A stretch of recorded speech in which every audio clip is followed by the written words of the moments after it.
Hi guys, welcome back to the Shipmate YouTube channel. This week we're going to be talking all about mailers versus boxes and when you should use them.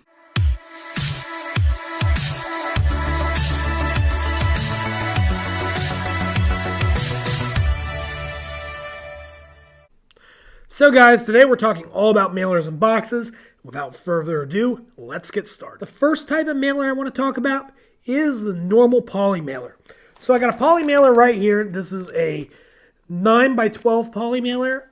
It's, as you can see, it's made of plastic. It's pretty strong. And this is primarily used to ship garments and linens and things like that. Things that are not super fragile, right? Things that can take a beating, they can be thrown around, and it's not really going to affect them. That's why you see a lot of times apparel companies will use this. A lot of times linens, curtains, bedding, sheets, etc. Things that are relatively not breakable. Another place where I see poly mailers being used occasionally is with things that are really rigid, right? Like things like books. Things that when they're not going to bend, they're not going to get broken in the mail, they're not going to really shift around and change shape. So poly mailers are great for that. And why do you want to use a poly? Well, that's two reasons mainly. One, poly mailers are extremely cost effective. They're one of the most affordable types of packaging out there. And two, they don't add any weight to your package. So this poly mailer weighs grams, if that, right? It's not going to change the weight of my shipment very much. And because of that, it's great for first class mail. It's great for a lot of different things where it's not going to really move that needle. And, when you're using a box, a lot of times it can add, a couple tenths of a pound, and that could put you up to the next, weight group, and that could affect how much you're paying in postage. The next type of mailer we're going to talk about, similar to the poly mailer, is the poly bubble mailer, right? So once again, it's basically a poly mailer, but it's got bubbles in it, right?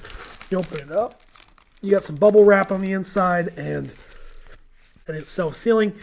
These are really good if you're still trying to be lightweight, right? You got something, you don't really want to increase the weight of it, and it's relatively durable, but maybe not as durable as like a sheet. You can't break a sheet, but maybe you're shipping something like supplements or certain types of cosmetic goods, or maybe some tech, SD cards, wallets, things that don't really need super amounts of protection, but could use a little more than something like a sheet or a pillow that can't be broken. So, these are a great option because, once again, they're relatively cheap. They cost a little more than that poly mailer, but not that much more. And once again, they don't weigh a whole lot. So, poly bubble mailers can be great additions to your shipping supplies, especially because they look really good and really professional. And every time I get one, I always feel like somebody's watching out for me and protecting my product. The next type of mailer we're going to talk about, and the final one, is the craft bubble mailer, right? So the craft bubble mailer, right, it's a pretty standard mailer. I'm sure we've all seen them. It's a paper envelope with bubble wrap in the inside, and it's self-sealing. The benefits of the craft bubble mailer is it's a little cheaper than the poly bubble mailer, just a hair. So if you're really cost conscious, it can help you out. It's also a little more rigid. So if you have something that, could shift around, this can help give it a little bit more, shape to it, help it stay in place, right? Because it's a little more rigid. So craft bubble mailers can be a really good tool to use because, once again, they're lightweight. They're quite versatile. The downside of poly mailers is basically two things. One, they don't offer as much protection as a box. And two, they can only open so wide, right? If I sit here, I try to open this, I can't fight it or I'm going to rip the mailer.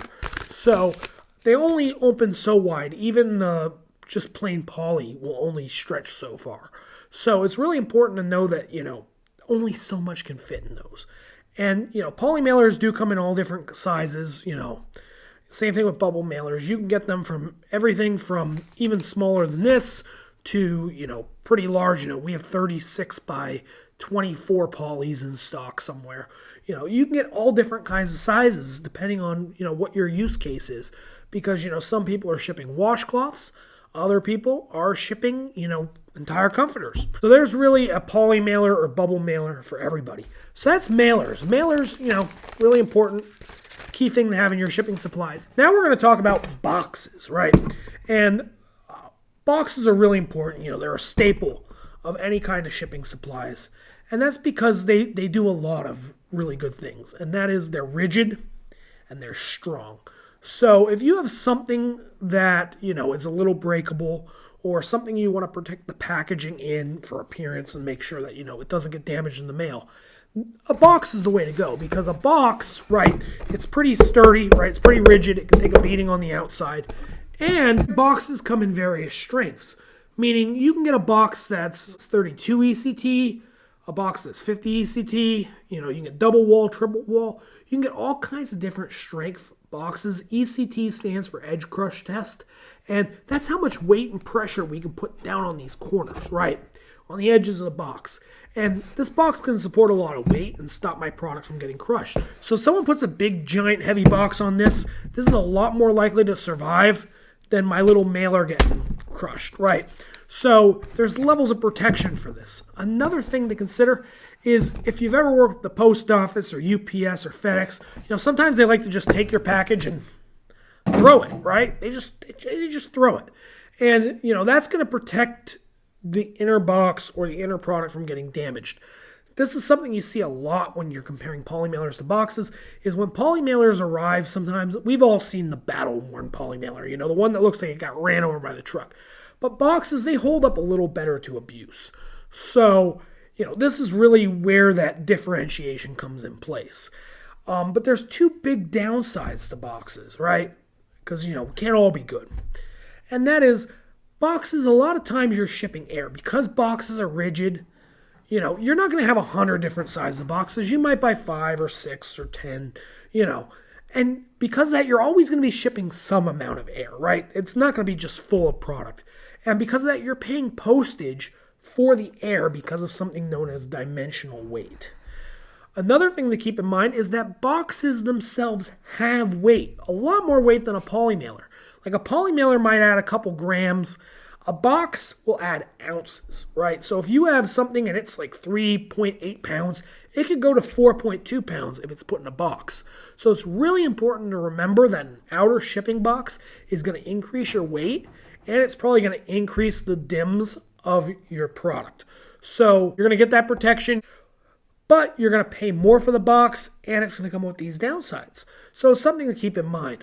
All in all, you really need to have both boxes and poly mailers to have an effective shipping plan, and there's advantages and disadvantages to both. So guys, thank you so much for watching this video. We're really happy we just got to 1,000 subscribers, and we want to get to 10,000 subscribers by the end of 2021, and we need your help. Thank you guys so much for watching, and we'll see you next week.